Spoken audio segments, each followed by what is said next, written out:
प्रेक्षको नमस्कार। दूरदर्शन सह्याद्रीच्या राष्ट्रीय प्रेक्षेपणामध्ये आरोग्य संपदा हा अतिशय लोकप्रिय आणि जागृतपर असा कार्यक्रमामध्ये मी डॉक्टर प्रशांत जाधव आपल्या सर्व प्रेक्षकांचं मनपूर्वक स्वागत करतो। मित्रहो, स्वच्छता हीच आरोग्याची गुरुकिल्ली, जागरूकता हीच सशक्तीकरणाची वाटचाल या अत्यंत अर्थपूर्ण अशा संकल्पनेतून आज आपण बोलणार आहोत, चर्चा करणार आहोत। मासिक पाळीविषयी असलेले गैरसमज, स्वच्छतेचे महत्त्व, किशोरवयीन मुलींचे आरोग्य, पोषण, मानसिक आधार आणि समाजातील सकारात्मक बदल याविषयी साधारण आपण चर्चा करणार आहोत सविस्तरपणे। याच अनुषंगाने येणारा आजचा आपला विषय आपण स्क्रीनवर पाहू शकता। आपला आजचा विषय आहे जागतिक मासिक पाळी स्वच्छता दिन 28 मे। 28 मे जागतिक मासिक पाळी स्वच्छता दिन। मित्रो, हा फक्त केवळ एक दिनविशेष नाही, तर स्त्रीच्या आरोग्याचा, सन्मानाचा, स्वाभिमानाचा आणि जागरूकतेचा आवाज आहे। आजही अनेक ठिकाणी मासिक पाळीकडे एक लाज, भीती किंवा गुप्ततेच्या नजरेने पाहिले जातं। परंतु जी प्रक्रिया सृष्टीच्या निर्मितीशी जोडली गेलेली आहे ती अपवित्र कशी काय बरं असू शकते? नेमका या प्रश्नाचंच उत्तर आपण शोधणार आहोत। ज्ञानातून जागरूकता, जागरूकतेतून स्वाभिमान आणि स्वाभिमानातून निरोगी समाज निर्माण होतो। या अत्यंत महत्त्वपूर्ण विषयावरती आज आपण चर्चा करणार आहोत आणि आज आपल्याला मार्गदर्शन करण्यासाठी जे तज्ञ पाहुणे आज आपल्याला इथे लाभलेले आहेत ते या विषयाचे सखोल ज्ञान व अभ्यास असलेले व्यक्तिमत्व आहे आणि प्रगल्भ अनुभव या विषयाचा त्यांच्या पाठीशी आहे। असे आपले पाहुणे आहेत आजचे डॉक्टर रेखा कुवर मॅडम। मॅडम, मी आपला आजच्या या आरोग्य संपदाच्या भागामध्ये मनपूर्वक स्वागत करतो। मित्रो, आपल्या पाहुण्यांचा अगदी संक्षिप्त परिचय करून द्यायचा झाला तर आयुर्वेदाच्या सर्वे संतु निरामया या तत्वाला आधुनिक संशोधन, मानसशास्त्र आणि सामाजिक जाणीवांची जोड देत स्त्रीरोग व प्रसूतीतंत्र क्षेत्रामध्ये उल्लेखनीय कार्य करणाऱ्या आदरणीय डॉक्टर रेखा कुवर मॅडम या आजच्या आपल्या प्रमुख मार्गदर्शिका आहेत। सध्या त्या आरे पोद्दार आयुर्वेदिक महाविद्यालय मुंबई येथे स्त्रीरोग व प्रसूतीतंत्र विभागामध्ये सहयोगी प्राध्यापिका म्हणून कार्यरत आहेत। MD स्त्रीरोग व प्रसूतीतंत्र, MA सायकॉलॉजी तसेच PhD संशोधक म्हणून त्यांनी वैद्यकीय ज्ञानासोबत मानवी मनाचाही सखोल अभ्यास केला आहे। गेल्या 16 पेक्षा अधिक वर्षापासून त्या अध्यापन, संशोधन आणि रुग्णसेवा या तिन्ही क्षेत्रांमध्ये अत्यंत समर्पितपणे कार्यरत आहेत। राष्ट्रीय आणि आंतरराष्ट्रीय पातळीवर 20हून अधिक संशोधन पत्रे, समाज प्रबोधनपर लेखन, विविध परिषदांमधून सहभाग आणि स्त्री आरोग्याविषयी सातत्याने जनजागृती हे त्यांच्या कार्याचे वैशिष्ट्य म्हटले तर वावगं ठरणार नाही। कोरोनापासून बचाव, गरोदर महिला आणि स्तनदा माता तसेच वंध्यत्वावरील लेखनाद्वारे त्यांनी सामान्य जनतेपर्यंत आरोग्यविषयक माहिती सहज आणि प्रभावीपणे पोहोचवली आहे। Women's leadership award 2022, award of excellence तसेच कोविड काळातील उल्लेखनीय सेवेसाठी अनेक सन्मानांनी त्यांना गौरविण्यात आले आहे। महाराष्ट्र शासनाच्या मेन्स्ट्रुअल हेल्थ अँड हायजीन कमिटीच्या त्या सदस्य आहेत। त्या समाजातील मासिक पाळीविषयी जागरूकता आणि स्त्री सक्षमीकरणासाठी महत्त्वपूर्ण योगदान देत आहेत।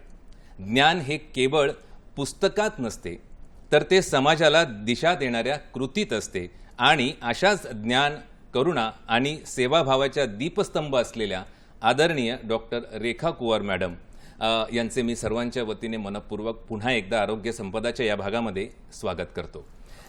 मित्रो, चला तर आता आपण मुख्य चर्चेला सुरुवात करूया आणि अतिशय संवेदनशील आणि महत्त्वाचा असा हा आजचा विषय आहे आणि आपल्याला मार्गदर्शन करणार आहेत सुप्रसिद्ध स्त्रीरोग व प्रसूतीतंत्र तज्ञ डॉक्टर रेखा कुवर मॅडम।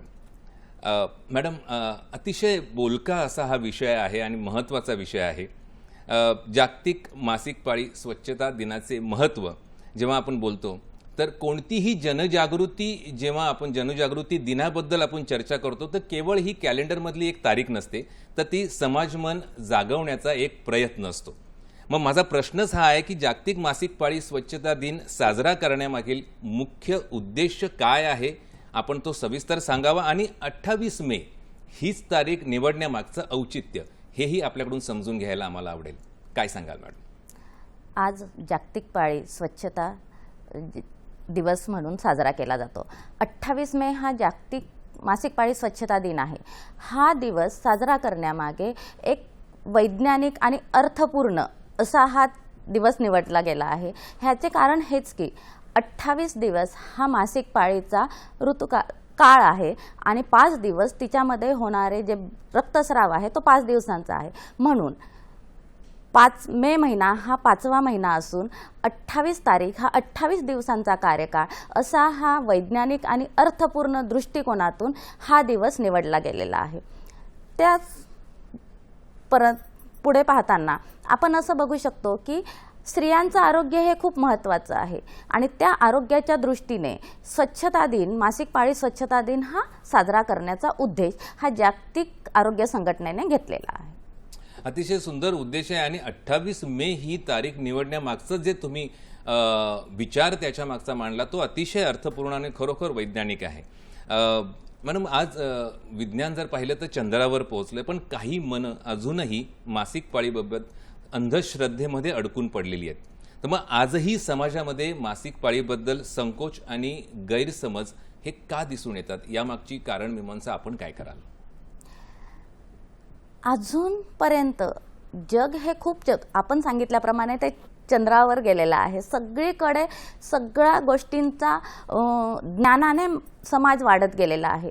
पण मासिक पाळी स्वच्छता दिवस साजरा करण्याचं अजूनही आपल्याला औचित्य हे साधावं लागतं आहे. मला असं वाटतंय की मासिक पाळी स्वच्छता दिवस साजरा करण्यामागे वेगवेगळे कारणं जरी असले तरी समाजाने पुढे जायला हवं. शाळांमध्ये, कॉलेजेसमध्ये, वेगवेगळ्या ठिकाणी ह्याचं समाज प्रबोधन हे व्हायला हवं. त्याचप्रमाणे मुलींसोबतच मुलांमध्येही ह्याचं प्रबोधन व्हायला हवं. मुलांनाही ह्या गोष्टी कळायला हव्यात. हे सगळं करत असताना खुले संवाद व्हायला हवेत. ज्या काही समाजातील प्रतिष्ठित व्यक्ती आहेत, त्याचप्रमाणे डॉक्टर आहे, वेगवेगळे लेखक आहे, कवयित्री आहे, ह्या सगळ्यांनी मिळून प्रतिष्ठित व्यक्तींनी समाजामध्ये ह्या गोष्टीचा खुलेआम संवाद साधला गेला असेल तर मला असं वाटतं की आपण ही अंधश्रद्धा किंवा ह्याचा जो प्रोपगंडा आहे तो निर्मूलन करण्यास आपण प्रभावीपणे पुढे जाऊ असं मला वाटतं. म्हणजे नक्कीच विचार बदलले तर परिस्थिती ही नक्कीच बदलेल आणि संवाद कुठेतरी असणं गरजेचं आहे, जेणेकरून संकोच मोडून काढता येईल. अतिशय प्रभावीपणे आपण हा विचार मांडलाय. मग मॅडम, जी प्रक्रिया सृष्टी निर्मितीशी जोडली गेलेली आहे ती लपवण्याची गोष्ट कशी काय असू शकते? म्हणजे अगदी विचारायचं झालं तर मासिक पाळी ही एक नैसर्गिक प्रक्रिया आहे, ती लाजिरवाणी बाब नक्कीच नाही आहे. मग ज्याला आपण इंग्रजीत म्हणतो की periods are natural not shameful, हा संदेश समाजापर्यंत मग प्रभावीपणे पोहोचवण्यासाठी कुठे कमी पडतो आणि काय काय करावं लागेल? मला असं वाटतंय की आजकाल सोशल मीडिया हा खूप प्रभावीपणे व्यक्त होतो आहे. सोशल मीडियावर छोटे छोटे पोस्टर्स आहेत किंवा छोटे छोटे स्लोगन्स आहेत. हे प्रभावीपणे पोहोचवण्याचं कार्य आहे. ते लवकर प्रभावीपणे पोचतं आहे आणि अजून पण तळागाळात जाऊन, खेड्यापाड्यात जाऊन ह्याबद्दल आशा वर्कर्स आहे, अंगणवाडी सेविका आहेत, डॉक्टर्स आहेत, नर्सेस आहेत, हे ते पोचवण्याचं काम करता आहेत. तरीसुद्धा मला असं वाटतं की अजूनपणे प्रभावीपणे पोहोचवण्याचं कार्य किंवा महिलांचे अनुभव आहे ते प्रत्येक महिलेने तिच्यापर्यंत, दुसऱ्या महिलेपर्यंत पोहोचवण्याचं कार्य करावं. तसेच समाजातील प्रतिष्ठित व्यक्ती मी जे सांगितलं आहे त्यांनीसुद्धा ह्या गोष्टी करण्यासाठी प्रभावीपणे कार्य करावं. सोशल मीडिया तर करतोच आहे प्रभावीपणे कार्य. वेगवेगळे लेख आहेत, वेगवेगळ्या कविता आहेत, स्लोगन आहेत. हे सगळं केलं तर मला असं वाटतं की हे उत्कृष्टपणे काम करू शकेल आणि स्त्री ही हे नॅचरल आहे, हे शेमफुल नाही, कारण ती सृजनाचं काम करणारी आहे. आणि मासिक पाळी मला असं वाटतं की समाजाला पुढे घेऊन जाण्यास किंवा समाजाला प्रबोधन करून कार्य करण्यास, मासिक पाळीबद्दल बोलण्यास प्रत्येकाने हे काम करावं असं मला वाटतं. म्हणजे एकंदरीत आपल्या उत्तरातून एक गोष्ट लक्षात येते की संवाद मोकळा झाला की भीती ही आपोआप दूर होते आणि नक्कीच प्रतिष्ठित लोकांनी त्याच्यामधला सहभाग, म्हणजे शासन, प्रशासन, आरोग्य विभाग हा आपल्या परीने पूर्ण प्रयत्न तर करतच आहे, पण त्यासोबत समाजाचा सहभाग असणं, घरातील कुटुंबियांचा सहभाग असणं या गोष्टींमध्ये नक्कीच तितकंच महत्त्वाचं आहे. म्हणजे मग पाळी म्हणजे स्त्रियत्वाचा एक स्वाभाविक भाग जेव्हा आपण म्हणतो ती लपवण्याची नव्हे तर समजून घेण्याची गोष्ट आहे. नक्कीच मॅडम, थोडंसं आपण किशोरवयीन मुली आहेत त्यांच्या एकंदरीत मानसिक तयारी बाबतीत बोलू. ज्यावेळी ती पहिली मासिक पाळी येते ही प्रत्येक मुलीसाठी शारीरिकच नव्हे तर भावनिक बदलांचीही सुरुवात असते. मग किशोरवयीन मुलींना पहिल्या पाळीपूर्वी मानसिकदृष्ट्या कशा प्रकारे तयार करण्यात यावं? किशोरवयीन मुलींकडे बघत असताना शाळेच्या शिक्षकांनी वेगवेगळ्या माध्यमातून त्यांना ते ज्ञान द्यावं. तसेच पालकांनी सुद्धा ती वयात येण्यापूर्वीच मासिक पाळीबद्दल त्यांना सांगण्यात यावं की ह्या वयामध्ये ही मासिक पाळी ही येते आणि ही नॅचरल आहे. तसेच मला असं वाटतं की ही नैसर्गिक क्रिया आहे हे किशोरवयीन मुलींच्या मनावर ठासून सांगावं की हा कोणताही आजार नाही किंवा हे आजाराचं स्वरूप नाही, तर ही नैसर्गिक क्रिया आहे. ही प्रत्येक मुलगी त्या क्रियेमधून जाते आहे. तसेच तिला मानसिक आधार द्यावा. कधीकधी काय होतं की मुली ह्या घाबरून जातात आणि त्याच्यामुळे तिला मानसिक आधाराची खूप गरज असते. मानसिक आधार देणं हे तिच्यासाठी खूप महत्त्वाचं आहे. तसेच तिच्यामध्ये आत्मविश्वास हा ठासून भरावा की तिला आत्मविश्वास द्यावा की हे प्रत्येक स्त्रीचं हे अलंकार आहे मासिक पाळी. मला असं वाटतं की तिचा आत्मविश्वास त्याच्याने तो वाढू शकतो. योग्य मार्गदर्शन मिळावं पालकांनी, शिक्षकांनी, डॉक्टरांनी वेगवेगळ्या माध्यमातून. तसेच शाळेंमध्ये 4थी ते 8वीच्या मुलींमध्ये ह्याचे वेगवेगळे लेक्चर व्हावे आणि किशोरवयीन मुलींमधली ती भीती त्यांनी घालवावी असं मला वाटतं.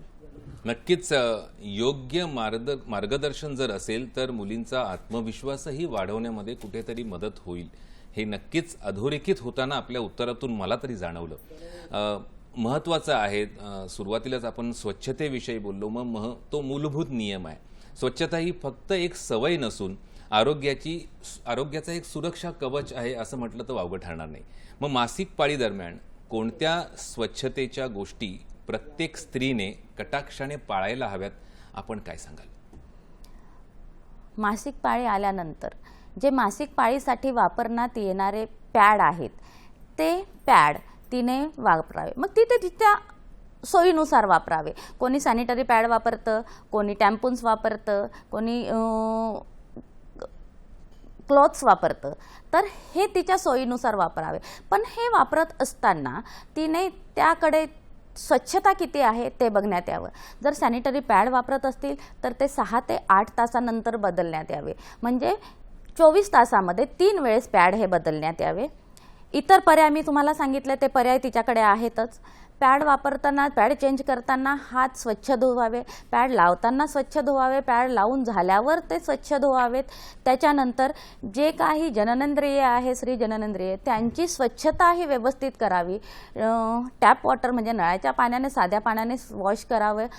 त्यानंतर ते पॅड वापरून झाले असताना त्याचं डिस्पोजेबल आहे किंवा ते पॅड जे आहे ते व्यवस्थित एका पेपरमध्ये गुंडाळून ते व्यवस्थित डिस्पोज करावे. आणि ह्या सगळ्या स्वच्छता करत असताना तिने स्वतःची पण काळजी घ्यावी हे मला म्हणायचं आहे. नक्कीच अतिशय महत्त्वाचं होतं आणि अतिशय महत्त्वाच्या वळणावर आज आपली चर्चा इथे पोचलेली आहे. प्रेक्षक, आपण बघत आहात की जागतिक मासिक पाळी स्वच्छता दिनाच्या पार्श्वभूमीवर आपण ही चर्चा करत आहोत आणि त्याच्यातल्या काही मूलभूत गोष्टी आपण समजून घेतल्या. त्याचे वेगवेगळे कंगोरे अजून आपण उघडून पाहणार आहोत. पण आता इथे वेळ झाली एका छोट्याशा विश्रांतीची. तर कुठेही जाऊ नका, पाहत राहा आपला आवडता कार्यक्रम आरोग्य संपदा.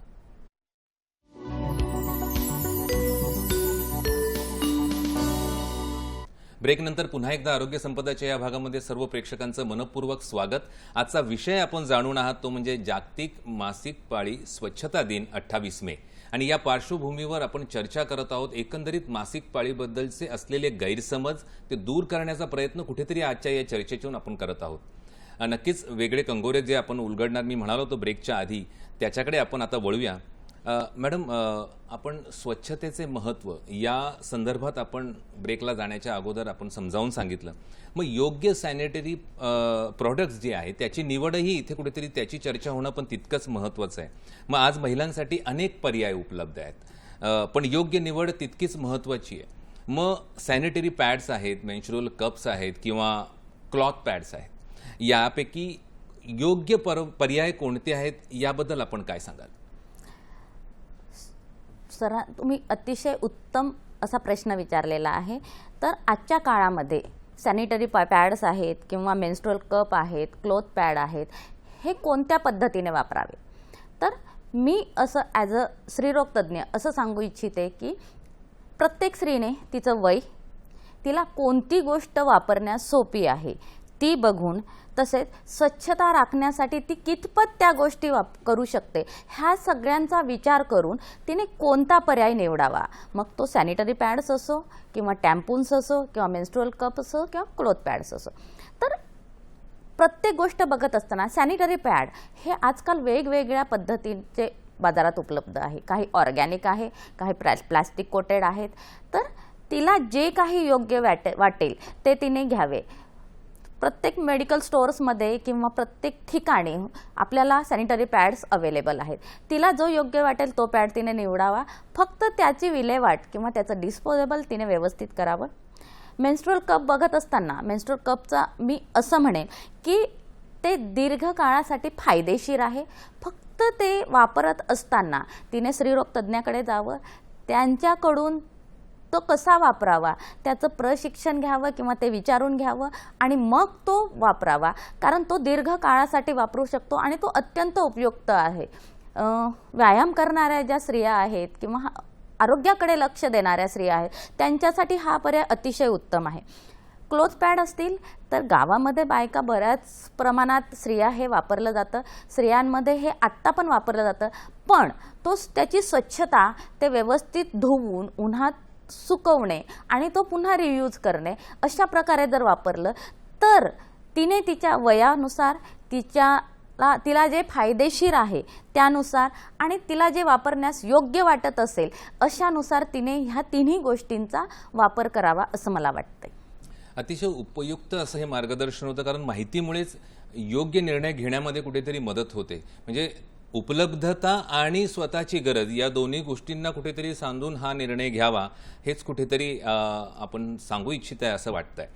तर मॅडम, हे झालं कोणत्या प्रकारचं काय वापरावं ह्या गोष्टींवरती. मग पॅड वेळेवर न बदलण्याचेही काही दुष्परिणाम नक्कीच असतील. मग लाज, संकोच किंवा दुर्लक्ष कधी कधी आरोग्यावर गंभीर परिणाम नक्कीच करू शकतात. वेळेवर सॅनिटरी पॅड न बदलण्यास कोणते आरोग्याचे तोटे उद्भवतात आणि संभवतात याबद्दल आपण काय सांगू शकता? पॅड जर वेळेवर बदलले नाही तर स्त्रियांमध्ये काही लक्षणं हे दिसून येतात. तर पहिलं लक्षण जे आहे ते दुर्गंधी. पॅड मी मगाशी सांगितल्याप्रमाणे पॅड हा 6 ते 8 तासांनी हा बदलला गेलाच पाहिजे. जर बदलला नाही तर त्याच्यामध्ये दुर्गंधी असते, कारण त्याच्यामध्ये जे असतं ते बाहेर येणारं योनी मार्गातून ते ब्लड आहे किंवा रक्त आहे तो असतो. त्याच्यामध्ये काही पेशी पण असतात, तर सेल्स असतात, तर त्याच्यामुळे तो बदलला गेलाच पाहिजे.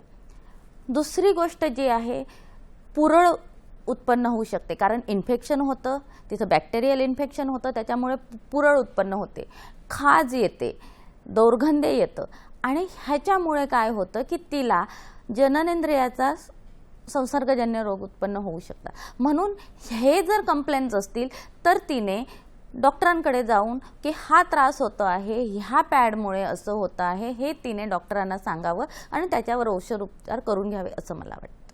खरंच स्वच्छतेला जर छोटासा हलगर्जीपणा सुद्धा मोठा दुष्परिणाम करू शकतो, हेच कुठेतरी आपल्याला लक्षात येत आहे. अतिशय संवेदनशील आणि महत्त्वपूर्ण विषय म्हटल्यावरती प्रेक्षक लवकरात लवकर आपल्याशी जोडले गेलेले आहेत. सिन्नर येथून रुपेशजी गुजराती हे आपल्यासोबत जोडले गेलेले आहेत. रुपेशजी, आपलं स्वागत आहे या भागामध्ये. आपला प्रश्न विचारा. काही वेळेस असं होतं की धार्मिक कारणास्तव काही स्त्रिया मासिक पाळी पुढे येण्यासाठी गोळ्या घेतल्या जातात. त्याचा पुढील मासिक चक्रावर काही परिणाम होतो का, आणि पुढे जाऊन आणखीन मग त्याचा काही परिणाम मेनोपॉजवर किंवा मग पीसीओडी याच्यावर काही होऊ शकतो का, ते घेणं घातक आहे का, एवढं माहिती. धन्यवाद आपल्या प्रश्नाबद्दल. आपण सहभागी झाल्याबद्दल. अतिशय महत्त्वाचा असा हा प्रश्न होता. मॅडम काय सांगाल? सर, तुम्ही जो प्रश्न विचारला आहे तो अतिशय उत्तम आहे. काही स्त्रिया घरामध्ये काही आपले धार्मिक सण आलेत किंवा काही लग्न आहेत, काही फंक्शन्स आहेत, तर अशा वेळेस स्त्रिया ह्या डायरेक्ट मेडिकलवर जाऊन मेडिसिन आणतात आणि त्या स्वतः घेतात की माझी मासिक पाळी पुढे जावी किंवा माझी मासिक पाळी मागे यावी. तर मला असं म्हणायचं आहे की ते हार्मोनल टॅबलेट असतात आणि त्याच्यामुळे काय होतं की मासिक पाळी कधी कधी अनियमित होण्याची लक्षणं किंवा चान्सेस हे जास्त असतात.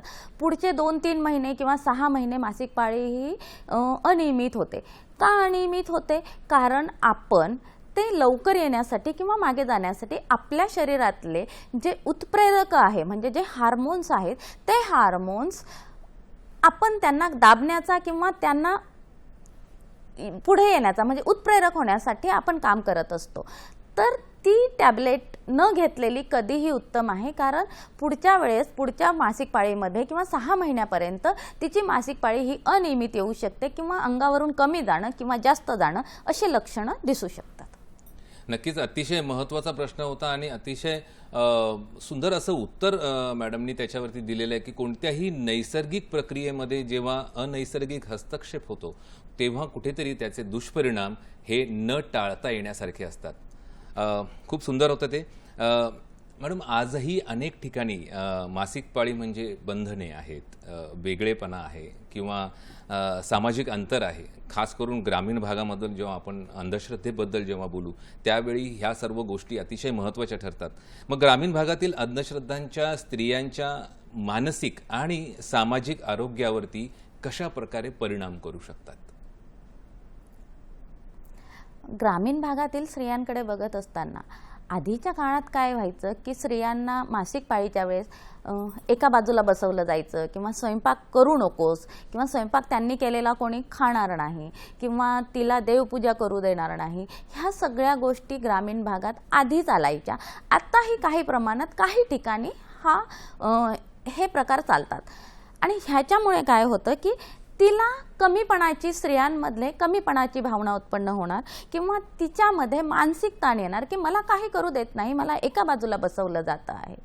पण आपण मागच्या दृष्टिकोनातून विचार करत असताना मागच्या काळामध्ये जर गेलो तर मला असं वाटतं काही प्रमाणात त्यांची अशी भावना असावी की तिने त्या काळात आराम करावा, तिच्या शरीराला आराम मिळायला हवा किंवा तिने शांत राहावं, शांत बसावं. कारण मासिक पाळीमध्ये कधी कधी चिडचिडेपणा वाढतो, कधी अशक्तपणा येतो, अंगावरून जास्त जात असेल तर हा उद्देश असावा. पण आत्ताच्या काळात सुद्धा स्त्रीला आरामाची गरज आहे, स्त्रीला ताणतणावापासून थोडंसं रिलॅक्स राहण्याची गरज आहे. अशा वेळेस मला असं वाटतं स्वयंपाक तिने करावा, तिने आराम करावा. काही थोड्या प्रमाणात का होईना तिला आरामाची गरज असते. ऑफिसमध्ये गेल्यावर ती काम करणारी स्त्री आहे आजची, तर तिने आरामाची तिला गरज आहे. थोड्या प्रमाणात का होईना तिला ह्या सगळ्या गोष्टी तिने कराव्यात असं मला वाटतं. अतिशय महत्त्वाचं होतं ते. परंपरागत काही गोष्टी जुन्या काळामध्ये जेव्हा त्या असायच्या त्यावेळी कोणत्याही सक्तीचा समजा आराम द्यायचा आहे जसं मॅडम म्हणाल्या, तर त्याला थोडीशी अध्यात्माची जोड दिली तर ती गोष्ट काटेकोरपणे पाळली जाते. कदाचित हाच त्याच्या मागचा शुद्ध हेतू त्यांचा असावा. पण काळानुरूप या गोष्टी कुठेतरी बदलायला हव्यात आणि मानसिकतेमध्ये तो बदलही घडवून आणला पाहिजे. जसा काळ बदलतो तसं माणसाने त्याची विचारही बदलणं तितकंच गरजेचं आहे. मासिक पाळी म्हटली की मॅडम आहार हाही तितकाच महत्त्वाचा, म्हणजे तो प्रत्येक ठिकाणी महत्त्वाचाच असतो. मग शरीराला योग्य पोषण मिळालं तरच आरोग्याचा पाया हा मजबूत राहतो. मासिक पाळी दरम्यान आहारात कोणते पोषक घटक हे महत्त्वाचे आहेत आणि त्याचा विशेष समावेश होणं गरजेचं आहे असं आपल्याला वाटतं? मासिक पाळीमध्ये किंवा मासिक पाळीच्या आधी नंतर किंवा तिने महिनाभर सुद्धा आहार हा उत्तम असायला हवा. आहारामध्ये फळभाज्या आहेत किंवा पालेभाज्या आहेत, ह्याचा उत्तम वापर करण्यात यावा. फळं घ्यायला हवी, काही प्रमाणात तिने ड्रायफ्रूट्स घ्यायला हवी. त्याच्याप्रमाणे शरीरामध्ये आयर्न, कॅल्शियम, प्रोटीन म्हणजे प्रथिने ह्यांचा सुद्धा वापर आहारात करायला हवा. कारण ब्लड कमी होत असेल, आयर्नची गरज आहे, कॅल्शियमची गरज आहे, प्रथिनांची, प्रोटीन्स तिला आवश्यक आहे आणि ह्याचा म्हणजे संपूर्ण आहार हा असायला हवा असं मला वाटतं. अतिशय महत्त्वाचं होतं आहाराविषयी. आणि आयुर्वेदाच्या अनुषंगाने जेव्हा आपण विचार करतो तेव्हा आहार, विहार, आचार आणि विचार ह्या सर्व गोष्टींचा अतिशय महत्त्वाचा समावेश असतो ह्या सर्व गोष्टींमध्ये. मॅडम, थोडंसं ना आपण आता त्या गोष्टीच्या लक्षणांकडे आपण येऊया. काही गंभीर लक्षणंही आपल्याला कधी कधी दिसतात. म्हणजे शरीर आधीच साधारण काही संकेत देत असतं, फक्त ते ओळखण्याची, योग्य वेळी ओळखण्याची गरज असते. अतिपोटदुखी आहे किंवा एक्सेसिव्ह ब्लिडिंग आहे, खूप रक्तस्राव होणं किंवा अनियमित पाळी, ही लक्षणे किती गंभीरपणे घ्यावीत आणि कसा प्रकारे त्या गोष्टींना हाताळावं? मासिक पाळीमधील लक्षणांकडे बघत असताना तिच्यामध्ये पोटदुखी आहे. स्त्रीला पोटदुखी ही असते, काही प्रमाणात असते. जर कमी असेल तर ती नॅचरल गोष्ट आहे, पण जर अतिशय कळ देऊन जर पोटदुखी होत असेल तर तिने डॉक्टरांकडे दाखवावं. अति रक्तस्राव होत असेल तरी सुद्धा, किंवा अल्प प्रमाणात, कमी प्रमाणात रक्तस्राव होत असेल तरी तिने डॉक्टरांकडे जावं. त्यानुसार त्याप्रमाणेच अनियमित मासिक पाळी ही खूप महत्त्वाची गोष्ट आहे. मासिक पाळी ही 28 दिवसांचं काल आहे, पण ह्या 28 दिवसांपेक्षा जर 45 दिवस, 50 दिवस, 2 महिने, 3 महिने अशी जर तिला अनियमित मासिक पाळी येत असेल तर तिच्यामध्ये वेगळे लक्षणं किंवा वेगळे आजार उद्भवण्याचे चान्सेस असतात. म्हणून ते अनियमित असेल किंवा 15 दिवसांमध्ये येत असेल तरी सुद्धा तिने डॉक्टरांकडे जावं. रक्ताच्या गाठी जर पडत असतील अतिप्रमाणात, छोट्या नाही मोठ्या प्रमाणात जर मोठ्या रक्ताच्या गाठी पडत असतील तरी सुद्धा तिने ते व्यवस्थित दाखवावं. प्रीमेन्स्ट्रुअल सिंड्रोम म्हणून सांगितलेलं आहे, तिच्यामध्ये चिडचिडेपणा वाढणे आहे किंवा अशक्तपणा येणे आहे, थोडंसं मानसिक ताणतणाव येणं आहे. हे मेन्स्ट्रुअल सिंड्रोममध्ये ह्या गोष्टी दिसून येतात. जर असं जरी असेल तरी किशोरवयीन मुलींमध्ये ह्या गोष्टी दिसतात आणि प्रौढ व्यक्तींमध्ये काही वेगळी लक्षणं दिसतात. तर हे लक्षणं व्यवस्थितपणे बघून आपल्या स्त्रीरोग तज्ज्ञांकडे जाऊन त्यांना ह्याच्याबद्दल त्यांच्याशी चर्चा करणं हे गरजेचं आहे असं मला वाटतं.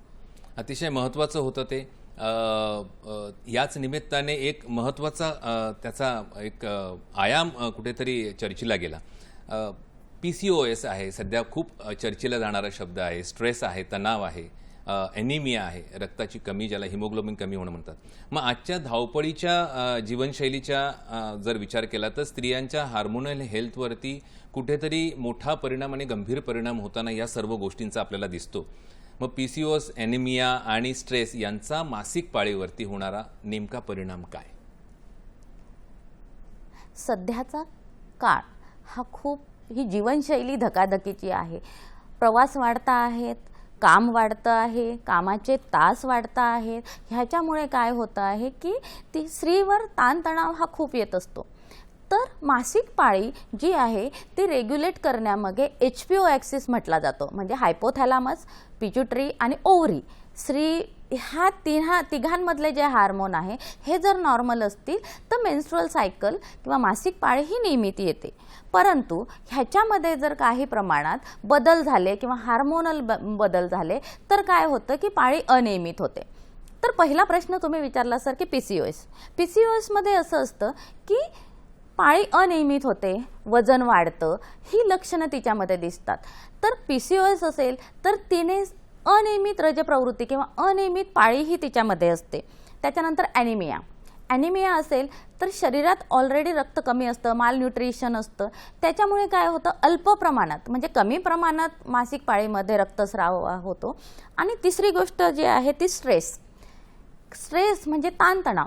ह्या ताणतणावामुळे स्त्रीच्या आयुष्यामध्ये किंवा स्त्रीच्या आरोग्यामध्ये खूप मोठे बदल होतात आणि ह्या ताणतणावामुळे तिच्या हार्मोन्सवर परिणाम होतं आणि ह्या हार्मोन्सवर परिणाम झाल्यामुळे तिच्यामध्ये अनियमित रजप्रवृत्ती ही होते किंवा कमी प्रमाणात रक्तस्राव होतो. आणि ह्याच्यामुळे ह्या दोन्ही गोष्टी म्हणजे शारीरिक आरोग्य आणि मानसिक आरोग्य ह्या दोन्ही गोष्टी स्वतः स्त्रीने जपणं खूप गरजेचं आहे. आणि ह्या दोन्ही गोष्टी जर जपल्या तर तिच्यामध्ये शारीरिक आरोग्य, मानसिक आरोग्य हे उत्तम राहील असं मला वाटतं. अतिशय अभ्यासपूर्ण अशी ही माहिती होती, कारण मानसिक आणि शारीरिक आरोग्य हे कुठेतरी एकमेकांशी घट्ट जोडलेलंच असतं. पुन्हा प्रेक्षक आपल्याशी इथे जोडले गेलेले अतिशय महत्त्वाचाच विषय आहे आजचा. तर शिवानंदजी वसेदार हे निपाणी येथून आपल्याशी जोडले गेलेले आहेत. शिवानंदजी, आपला स्वागत आहे आरोग्य संपदामध्ये. आपला प्रश्न विचारा. हा हा हा नमस्कार मॅडम. नमस्कार. हा, माझा प्रश्न असा आहे, शाळा शिकणारी मुली जी असतात त्यांनी वयात आल्यानंतर त्यांची पहिल्यांदा मासिक पाळी सुरू होते, त्यावेळी ते घाबरून जातात की आपल्याला काय व्हायला आहे, काय झालेलं आहे, असे त्यांनी घाबरून जातात आणि ते कुणाला सांगत नसतात. मग तशा मुलींना तुम्ही काय मार्गदर्शन कराल, हे एक प्रश्न आहे. दुसरा प्रश्न म्हणजे ज्यावेळी मासिक पाळी जायची वेळ येते त्यावेळी महिलांना भरपूर वेदना, त्रास होत असतो. काही वेळा अति रक्तस्राव झाल्यामुळे त्यांची तब्येत वगैरे खराब होतो. मग तशा महिलांना तुम्ही काय मार्गदर्शन कराल, असं माझा प्रश्न आहे. बघा, त्यांना तुम्ही प्लीज मार्गदर्शन करा. धन्यवाद आपल्या सहभागाबद्दल. अतिशय महत्त्वाचा प्रश्न आणि संयुक्तिक असा विषयाची प्रश्न आहे. मॅडम, काय सांगाल? धन्यवाद सर. तुमचा पहिला प्रश्न आहे, किशोरवयीन मुलींना मासिक पाळी येताना त्या घाबरून जातात, तर तुम्ही त्यांना काय मार्गदर्शन करणार?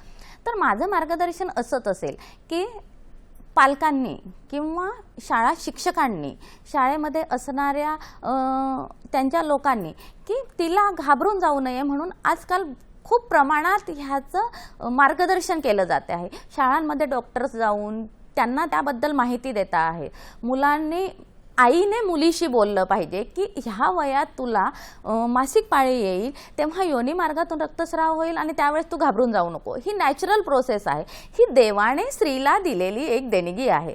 तर आईने किंवा पालकांनी किंवा त्या तुमच्या फॅमिली डॉक्टरांनी कोणीतरी त्या मुलींना मार्गदर्शन करावं. शाळांमध्ये मार्गदर्शन होतातच आहेत किंवा शाळांमध्ये पालकांनी सांगावं की आमच्या मुलींना ह्या काळामध्ये तुम्ही एखादं लेक्चर अरेंज करा की त्या दृष्टीने तुम्हाला मुलींना त्याची माहिती दिली जाईल. दुसरा प्रश्न तुमचा आहे की स्त्रियांना मासिक पाळीमध्ये अतिप्रमाणात रक्तस्राव झाल्यास त्यांनी काय करावं? पाळी बंद होताना त्यांनी काय करावं? तर काय होतंय की मासिक पाळी बंद होताना किंवा स्त्री प्रौढत्वाकडे जाताना 40 किंवा 40 नंतर 45 पर्यंत किंवा 40 ते 50 वयापर्यंत तिला अति रक्तस्राव होतो, पोटामध्ये दुखतं. जर कमी प्रमाणात दुखलं तर ते नॅचरल आहे, पण अति रक्तस्राव होतो आहे, दिवसाला ती 6 ते 7 पॅड बदलते आहे किंवा 10 पॅड बदलते आहे. अशा वेळेस तिने डॉक्टरांकडे जावं, स्वतःची तपासणी करून घ्यावी. डॉक्टर सांगतील त्या तपासण्या किंवा ते इन्व्हेस्टिगेशन डॉक्टरांच्या सल्ल्याने करून घ्यावेत आणि हे नॉर्मल आहे का ह्याचा निष्कर्षापर्यंत जाऊन तिने स्वतःच्या काळजीसाठी ह्या गोष्टी करायला हव्यात असं मला वाटतं. खूप सुंदर पद्धतीने विश्लेषण एकंदरीत, आणि प्रेक्षकांचा सहभाग किती महत्त्वाचा असतो एखाद्या कार्यक्रमामध्ये, जेणेकरून एक महत्त्वाचा विषय त्या निमित्ताने इथे चर्चेला गेला आणि अनेक लोकांच्या मनातील प्रश्नांचं प्रतिनिधित्व नक्कीच या प्रश्नातून झालं आहे आणि उत्तराने त्याचं निराकरण नक्कीच झालं असेल असा आशावाद मी बाळगतो. नक्कीच आता एक महत्त्वाच्या वळणावरती आपली चर्चा पोहोचलेली आहे, पण आता इथे वेळ झाली एका छोट्याशा विश्रांतीची. पुढची कंगोरे आपण शेवटच्या वेळेवरती आहोत आपण चर्चेच्या, पण ब्रेकनंतर आपण पुन्हा भेटूया आणि चर्चा करूया आरोग्य संपदाच्या या भागामध्ये. तर कुठेही जाऊ नका, पाहत राहा आपला आवडता कार्यक्रम आरोग्य संपदा.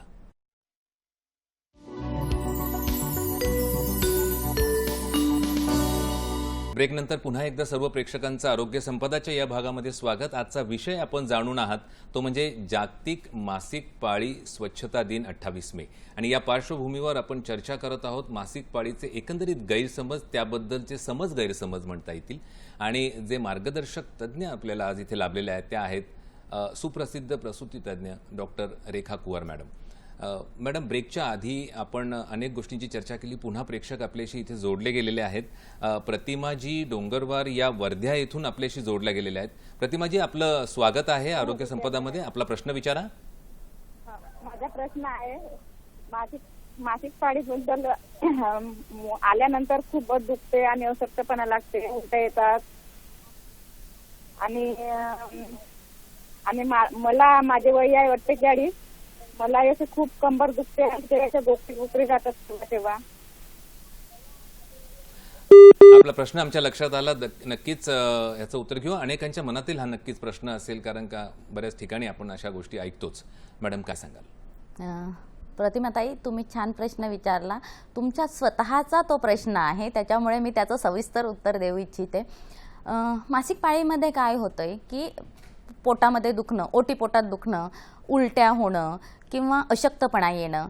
तर अशक्तपणा येतो त्याच्या काय होतं की मी मगाशी सांगितल्याप्रमाणे आपलं आहार जो आहे, आपण काय जेवतो, आपण कोणत्या प्रकारे जेवतो, ह्याच्याकडे थोडंसं जास्त लक्ष देणं गरजेचं आहे. की मासिक पाळीमध्ये अशक्तपणा येऊ नये म्हणून आपल्यामध्ये असणारं रक्त म्हणजे HB किती प्रमाणात आहे हे आधी तपासून घ्यावं. उलट्या होत असतील तर त्या दिवसभर होतात का किंवा एकदा होते हे बघून आपण आपल्या डॉक्टरांकडे जाऊन त्या काळामध्ये सल्ला घेणं गरजेचं आहे. त्याच्यामुळे तुमचं वय आता 48 वर्षाचं आहे, म्हणजे ह्या काळामध्ये काय होतं की मासिक पाळी जाण्याचे दिवस येतात.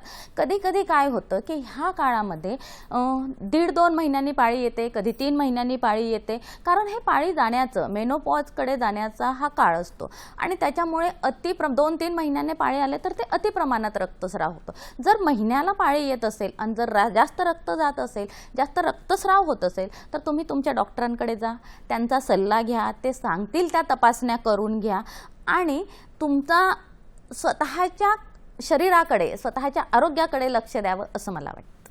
हे तज्ज्ञांचा सल्ला कुठेतरी घेणं खूप महत्त्वाचं आहे अशा वेळी. नक्कीच मॅडम, ब्रेकवर जाण्याच्या अगोदर आपण शाळेंमधील शिक्षण, महाविद्यालयीन मुलींसाठी असलेलं शिक्षण याबद्दल आपण चर्चा केली साधारण. कारण जागरूकतेचे बीज जर शाळेत पेरले तर भविष्याचा समाज हा नक्कीच तितकाच संवेदनशील आणि समजदार असा होईल. मग शाळा आणि महाविद्यालयांमध्ये मेन्स्ट्रुअल हायजीन एज्युकेशन याचंही महत्त्व काय आहे, त्यासोबतच हेही आपल्याकडून ऐकून घ्यायला आम्हाला नक्कीच आवडेल. नक्कीच. शाळा मेन्स्ट्रुअल हायजीन एज्युकेशन म्हणजे शाळेमध्ये मासिक पाळीबद्दल देण्यात येणारं शिक्षण हे कसं असावं. तर मला असं वाटतं की दर महिन्याला किंवा दर 6 महिन्यांनी एकदा तरी शाळेच्या लोकांनी मासिक पाळीबद्दल एखाद्या तज्ज्ञ डॉक्टरांना बोलवून की त्यांच्यामध्ये काय बदल होतात, मुलींमध्ये होणारे बदल काय आहेत, त्यांना किती प्रमाणात रक्तस्राव होऊ शकतो, पाळीचा कालावधी काय आहे, किती दिवस रक्त जावं, ह्याच्याबद्दल एज्युकेशन द्यावं किंवा ह्याच्याबद्दल एखादं तरी लेक्चर अरेंज करायला हवं. त्यानुसार पुन्हा त्याच्याने काय होणार आहे की त्या किशोरवयीन मुलींमध्ये आत्मविश्वास वाढणार आहे. तिला माहिती होणार आहे की ही नॅचरल गोष्ट आहे, ही नैसर्गिक क्रिया आहे आणि त्याच्यामुळे तिचा आत्मविश्वास वाढून ती त्या गोष्टीला सामोरं जाण्यास सकारात्मक दृष्टीने सामोरं जाण्याचा प्रयत्न करेल. किंवा त्यांच्यामध्ये असणारे जे गैरसमज आहेत की हे का होतं, हे कशाला होतं, हे गैरसमज दूर होण्यासाठी मदत होईल असं मला वाटतं. तसेच मुलींप्रमाणे मुलांमध्ये देखील संवेदनशीलता येईल की मुलींमध्ये अशा प्रकारे होतं तर कधी कधी काय होतं की हार्मोनल चेंजेस होऊन तिच्यामध्ये चिडचिडेपणा वाढणं, अशक्तपणा वाढणं ह्या गोष्टी होतील. तर ह्या गोष्टी होणार नाही आणि मुलांना पण सायमल्टेनियसली म्हणजे एकत्रितरित्या मुलींनाच लेक्चर देऊ नका, तर मुलांनाही बसवा, म्हणजे त्यांना कळेल की आपल्या घरी आपल्या बहिणीला सुद्धा असं होऊ शकतं, आपल्या आईला सुद्धा असं होतं आहे आणि त्यामुळे त्यांचा आईकडे, बहिणीकडे बघण्याचा दृष्टिकोन हा वेगळा असू शकेल. त्याच्यानुसार शाळेला सुद्धा शौचालय जे आहे किंवा त्यांचे जे शौचालय ते स्वच्छ ठेवण्यासाठी, मुलींच्या आरोग्याच्या दृष्टीने ते स्वच्छ ठेवण्यासाठी त्यांना त्याची गरज आहे. म्हणून डॉक्टर किंवा जे काही त्यांना लेक्चर देतील त्यांना ते करण्यासाठी भाग पाडा शाळेच्या टीचरला की मुलींचे आरोग्य त्याच्यासाठी उत्तम राहील. त्याच्यानुसार सॅनिटरी जे पॅड्स आहेत त्याच्यासाठी ते आपण त्याला डिस्पोज करणार आहोत तर ते करण्यासाठी त्याच्यासाठी वेंडिंग मशीन असतात ते शाळेने लावावे आणि ह्या गोष्टी केल्या तर तिच्यामध्ये होणारे बदल जे आहे सगळ्यांनी एकत्रित येऊन आपण जर समाजाला पुढे घेऊन गेलो तर मला वाटतं की हा दिवस पाळण्याचा, पुढे जाऊन हा दिवस पाळण्याचं हे होऊ नये असं मला वाटतं की समाजाने ते आत्मसात करावं, समाजाने ते उत्कृष्टरित्या किंवा समाजाने ते उघडपणे बोलावं असं मला वाटतं. अतिशय महत्त्वपूर्ण होतं ते आणि खूप सविस्तरपणे आपण ते समजावून सांगितलं आणि सोप्या भाषेमध्ये समजावून सांगितलं. आपण म्हणालात की शाळा आणि महाविद्यालयांमध्ये शिक्षण देताना मुलींसोबतही मुलांकडेही ते ज्ञान कुठेतरी पोहोचावं, जेणेकरून त्यांचा बघण्याचा दृष्टिकोन महिलांकडे आणि एकंदरीत सर्व समाजाकडे बघण्याचा दृष्टिकोन एक सकारात्मक आणि संवेदनशील होईल, यात नक्कीच शंका नाही आहे. त्याच प्रश्नाला, त्याच गोष्टीला तोच धागा धरून मी तुम्हाला विचारू इच्छितो की स्त्रीच्या आरोग्याचा प्रश्न हा केवळ त्या महिलेचा नसून संपूर्ण कुटुंबाच्या संवेदनशीलतेचा हा नक्कीच प्रश्न निर्माण होतो. मग पुरुषांनी आणि कुटुंबातील सदस्यांनी या विषयाकडे कोणत्या दृष्टिकोनातून पाहायला हवे, हेही आपल्याकडून समजून घ्यायला सर्व प्रेक्षकांना नक्कीच आवडेल. काय सांगाल? मासिक पाळीमध्ये पुरुषांनी किंवा कुटुंबातल्या सदस्यांनी तिच्याकडे बघण्याचा दृष्टिकोन हा सकारात्मक असायला हवा. स्त्रीने त्या मासिक पाळीच्या दिवसांमध्ये तिच्यामध्ये हार्मोनल चेंजेस होतात. तर कधी चिडचिडेपणा असतो, कधी अशक्तपणा असतो, कधी तिला काम करावं असं वाटत नाही. ह्या वेळेस त्यांनी तिच्या भावनांचा आदर करावा. तिच्यामध्ये जी संवेदनशीलता आहे ती बघावी. सहज मुलांनी किंवा वडिलांनी आपल्या किंवा तिच्या पतीने तिच्यामध्ये मासिक पाळी जेव्हा चालू असेल तेव्हा सकारात्मक दृष्टीने बघा. तिची काळजी घ्या. तिच्या मनाचा विचार करा. तिच्याकडे आत्मसन्मानाने बघा की तिच्यामध्ये जे बदल होत आहेत ते सृजनशीलतेच्या दृष्टीने आहे. त्याच्यामुळे तिला काय खाण्यास आवडतं ते बघा, किंवा तिला काय हवं नको आहे त्या दिवसामध्ये ते बघा. तिला आरामासाठी जर गरज असेल तर तिला थोडीशी घरामध्ये मदत करा. थोडंसं मदत करू लागलं तर तिला सुद्धा ते चांगलं वाटेल. तिला फळं आणून द्या, किंवा तिच्यामध्ये होणारे जे बदल आहेत ते सकारात्मक दृष्टीने जर घेतले, तिच्या भावनांचा आदर केला, तुम्ही थोडंसं संवेदनशील असाल आणि तिला जर सहनशील बनवाल तर मला असं वाटतं नक्कीच प्रत्येक पुरुषाने, प्रत्येक पतीने, प्रत्येक भावाने, प्रत्येक मुलाने जर हे केलं तर स्त्री ही तिच्या कामामध्ये, तिच्या प्रत्येक गोष्टीमध्ये पुढे जाण्यास तिला सहकार्य मिळेल आणि ती एका वेगळ्या उंची गाठू शकते असं मला वाटतं. अतिशय उत्तराच्या निमित्ताने अतिशय सुंदर संदेशच आपण एकंदरीत दिलेला आहे की सहकार्य आणि समजूतदारपणा जर दाखवला तर नात्यांनाही अधिक मजबूती येते आणि मजबूत समाज निर्माण करण्यामध्ये कुठेतरी त्याची पायाभरणी म्हटलं तर ते वावगं ठरणार नाही. याच दृष्टिकोनातून जेव्हा स्त्री शक्तीचा दृष्टिकोन जेव्हा आपण याच अनुषंगाने चर्चा करतो तेव्हा मासिक पाळी ही कमजोरी नसून ती स्त्रीच्या सृजनशक्तीची ओळख आहे, हे नक्कीच खरं आहे. मग हा सकारात्मक दृष्टिकोन समाजामध्ये आणि अनेक प्रभावीपणे आपल्याला रुजवायचा असेल तर काय गोष्टी करायला हव्यात? सकारात्मक दृष्टीने मासिक पाळीचा मेन्स्ट्रुअल सायकल किंवा मेन्स्ट्रुअल हेल्थ, मेन्स्ट्रुअल हायजीन हा विषय जर आपल्याला रुजवायचा असतो तर आज बरेच डिजिटल गोष्टी आपल्याकडे अवेलेबल आहेत. प्रत्येकाकडे फेसबुक आहे, इन्स्टा आहे, प्रत्येकजण ह्याच्यामधून जातो आहे. तर प्रत्येकाने मला असं वाटतं की त्याच्यामधून काही गोष्टी ज्या चांगल्या घेण्यासारख्या आहेत त्या घ्याव्यात, चांगल्या गोष्टी त्याच्यामधून वाचाव्या, काही चेंजेस होत आहेत ते वाचावे आणि सोशल मीडियाचा ह्याच्यासाठी प्रभावी माध्यम म्हणून उपयोग करावा किंवा ह्याच्यासाठी प्रभावी गोष्टी त्याच्यावर पोस्ट कराव्या असं मला वाटतं. अतिशय महत्त्वाचं होतं म्हणजे सोशल मीडिया हा आज केवळ मनोरंजनाचं माध्यम न राहता ते जनजागृतीचं एक प्रभावी व्यासपीठच बनलं आहे आणि हेच आपल्या उत्तरातून कुठेतरी लक्षात आलं की या व्यासपीठाचा एक सकारात्मक वापर जर केला तर नक्कीच जो उद्देश आजच्या आणि अशा कार्यक्रमांचा असतो तो कुठेतरी साध्य करता येईल नक्कीच. मॅडम, थोडंसं आयुर्वेदीय आणि जीवनशैलीच्या अनुषंगाने जर विचार केला तर भारतीय आयुर्वेदशास्त्राने स्त्रीच्या आरोग्याकडे अत्यंत समग्र दृष्टिकोनातून पाहिलंय. मग आयुर्वेदाच्या दृष्टिकोनातून मासिक पाळी दरम्यान दिनचर्या आणि जीवनशैली ही एकंदरीत कशा प्रकारे असावी? आपल्या आयुर्वेदामध्ये किंवा आपल्या जीवनशैलीमध्ये प्रत्येक गोष्टीमध्ये ह्याचा सखोल असा अभ्यास करून तज्ज्ञांनी ह्याच्याबद्दल आपल्या पुस्तकांमध्ये किंवा प्रत्येक गोष्टीच्या संहितांमध्ये ह्याचा उल्लेख केलेला आहे. दिनचर्या कशी असावी, ऋतुचर्या कशी असावी, तिने काय खावं, तिने काय प्यावं, ह्या सगळ्याबद्दल त्याच्यामध्ये इत्थंभूत वर्णन केलेलं आहे. तर हा जो सध्याचा आपला काळ आहे तो जास्त घाई गडबडीचा आहे. जीवनशैली बदललेली आहे, जीवन पद्धती बदललेली आहे, आहार बदललेला आहे आणि ह्याच्यामुळे त्याचा परिणाम हा आपल्या शरीरावर होतो. तर सगळ्यात आधी मला असं वाटतं की ह्या काळामध्ये पहिली गोष्ट आहे शरीराला विश्रांती देणे. तिची झोप ही 8 तासाची झालीच पाहिजे. ह्या काळामध्ये तिने आराम केला पाहिजे, शरीराला आराम दिला पाहिजे.